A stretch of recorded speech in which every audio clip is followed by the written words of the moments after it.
Bonjour à toutes et à tous. Alors, nous sommes le lundi 2 mars 2026. Il est 14 heures au moment où je vous parle.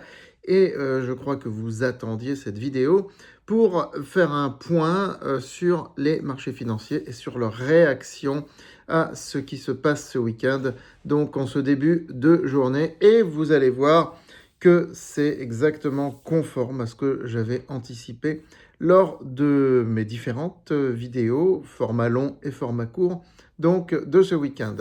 Hein, et on va voir un petit peu s'il y a des stratégies particulières à mettre en place dans le contexte qui est le contexte actuel. Et surtout, on va essayer d'interpréter la réaction du marché. C'est ça qui est important. Voilà, je vous invite à liker et partager cette vidéo, à vous abonner à cette chaîne YouTube et n'oubliez pas de vous inscrire sur francebourse.com pour avoir nos recommandations, ainsi que mes mails d'analyse de la situation, bien sûr. Voilà, alors, écoutez, il n'y a pas d'effondrement du marché. Comme on pouvait s'y attendre, il y a une baisse globalement. Le CAC 40 est à moins 2%, ce qui ramène son gain annuel plutôt autour de 3% à peu près. Hein. Voilà, donc ça, c'est quand même la baisse. Enfin, pour l'instant, le choc est maîtrisé, est absorbé et maîtrisé par les marchés. Mais ce qui se passe, quand on regarde bien, c'est que vous avez beaucoup de secteurs effectivement qui baissent, mais c'est compensé par des secteurs qui montent. C'est exactement ce que je vous annonçais dans ma vidéo de vendredi soir, là, qui a fait plus de 3000 vues à cette heure-ci, de samedi soir, pardon. C'est exactement ce que je vous annonçais. Je vous disais, il va y avoir des secteurs qui vont monter, des secteurs qui vont baisser, et l'un va compenser l'autre. Dans le CAC 40, globalement, la baisse devrait l'emporter, mais sur notre portefeuille, vu que nous sommes quand même surpondérés par rapport aux indices en armement et en pétrole, eh bien, ça va beaucoup mieux absorber. Effectivement, le portefeuille croissance perd 0,6% aujourd'hui, alors que le CAC 40 perd 2%. Forcément, nous avons surpondéré tout ce qui est pétrole, aussi tout ce qui est armement, par rapport au CAC, par rapport au CAC 40. Alors, regardons un petit peu dans les détails sur la bourse de Paris. On va aller un peu plus large que le CAC. On va prendre le SBF, les valeurs qui montent et celles qui baissent. Commençons par celles qui baissent. Alors, sans rentrer dans les détails, vous avez la liste en face de vous. Vous voyez que ce qui baisse le plus, ce sont les entreprises qui utilisent le pétrole comme matière première. En premier lieu, Air France. Alors, Air France, c'est le gros gadin de la journée. Moins 10%, ça tombe bien, je ne l'ai jamais recommandé. Et puis, ensuite, vous avez tous les constructeurs automobiles, forcément. Ça, c'était évident. Les équipementiers automobiles également, qui sont en baisse aujourd'hui. Tout ce qui est tourisme, évidemment, une crise comme ça impacte le tourisme. Et puis, on le voit bien au niveau des vols. Les compagnies aériennes qui annulent des vols, etc. Donc, un titre comme Accor qui baisse aujourd'hui, c'est logique et normal. Ce sont des titres qui sont très réceptifs à ce genre de crise mondiale. Voilà.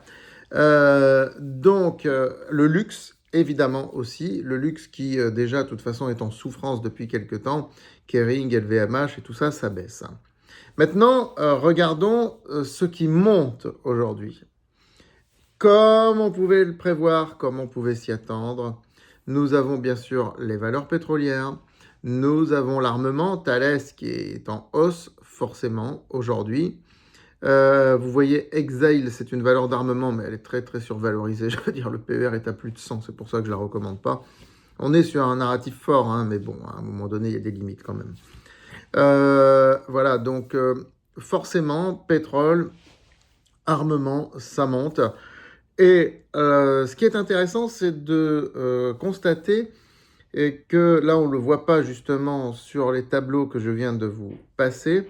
Ce qui est intéressant, c'est de constater que sur les ESN, qui avaient fortement baissé, qui ont subi un crack depuis le début de l'année, certaines ont perdu 40%. J'ai recommandé des positions la semaine dernière. Suite à ce crack, ça a commencé à rebondir. Et aujourd'hui, ça baisse un peu pour un certain nombre d'entre elles, mais ça ne se réeffondre pas. Ça, c'est intéressant. Il y en a même qui sont assez stables. Donc, ça montre vraiment que ce secteur semble être arrivé au bout pas de sa correction, mais de son repricing, voilà, de sa dégradation de rang social. Il semble être arrivé au bout. Alors ça ne veut pas dire que si le marché continue de baisser, que si le CAC 40 perd encore 15%, les ESN ne vont pas baisser, hein, je ne dis pas ça. Voilà. Mais en tout cas, là, avec le choc qu'il y a aujourd'hui, c'est intéressant de voir que globalement, les ESN ne se réeffondrent pas. Voilà.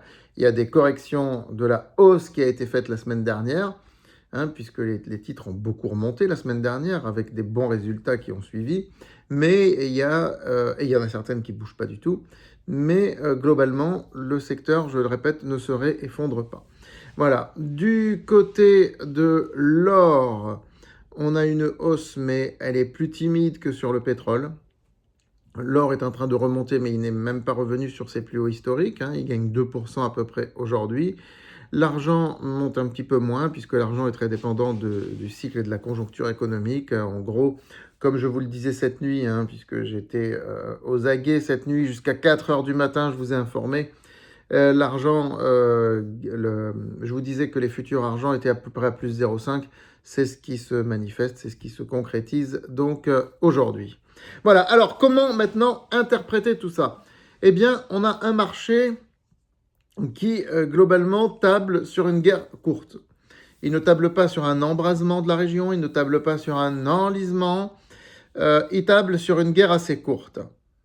Voilà, ça c'est une chose. C'est sûr que s'il y a un embrasement ou un enlisement, il y a de la marge à la baisse. Il y a de la marge pour baisser. D'autant plus que les indices sont sur des plus hauts historiques, étaient sur des plus hauts historiques. Jeudi, ça a été jeudi les plus hauts historiques. Vendredi, on a commencé à corriger parce que le marché sentait qu'il allait se passer quelque chose.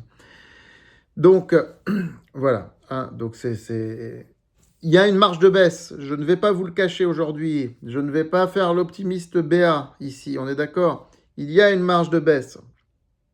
Tout va dépendre de l'évolution du conflit.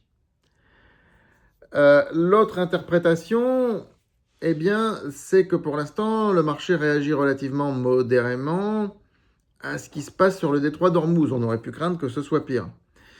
Nous avons une valeur, je peux le dire maintenant en portefeuille, je peux l'annoncer publiquement, qui est CMB Tech, que j'ai recommandé l'année dernière, une valeur internationale, éligible en PEA, hein, puisqu'elle est de nationalité belge à la base, mais c'est une valeur vraiment internationale. C'est une flotte de navires décarbonés. Elle gagne plus de 4% aujourd'hui, 50% depuis notre prix d'achat, et au mois de mai dernier.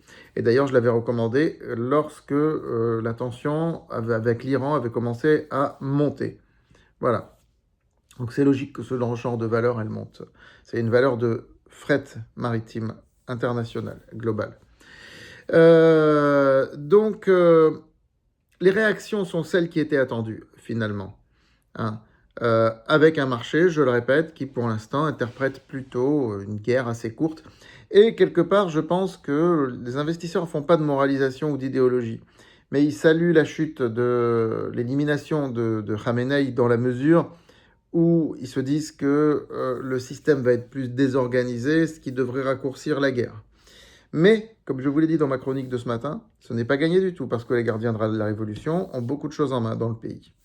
Faut-il protéger les portefeuilles? C'est la question accessoire que tout le monde est en droit de se poser. Peut-être, je ne le cache pas. Mais on ne va pas réagir dans la précipitation ni dans l'emballement. Aujourd'hui, on ne fait pas. Je pense que là, on a fait ce qu'il fallait. Toute la semaine dernière, nous avons fait des arbitrages, mais globalement, nous avons plus vendu que acheté. Nous avons vendu des lignes dont le prix de revient avait été ramené à zéro. Aujourd'hui, nous avons continué à l'ouverture quelques ventes, pour ceux qui suivent mes recommandations. Vous avez du cash en portefeuille. Vous noterez aussi, j'ai oublié de le préciser, que dans le tableau des valeurs en hausse, il y a pas mal de titres de rendement, Française des Jeux, Métropole Télévision, M6. Il y a pas mal de valeurs de rendement. Il y a aussi un attrait pour le rendement aujourd'hui, la sécurité. Hein, ça aussi, ça compte quand même, sur des valeurs étatiques, plus ou moins établies en tout cas. Voilà. Bah écoutez, on suit le marché avec attention et je vous retrouve très vite sur France Bourse TV. À très vite.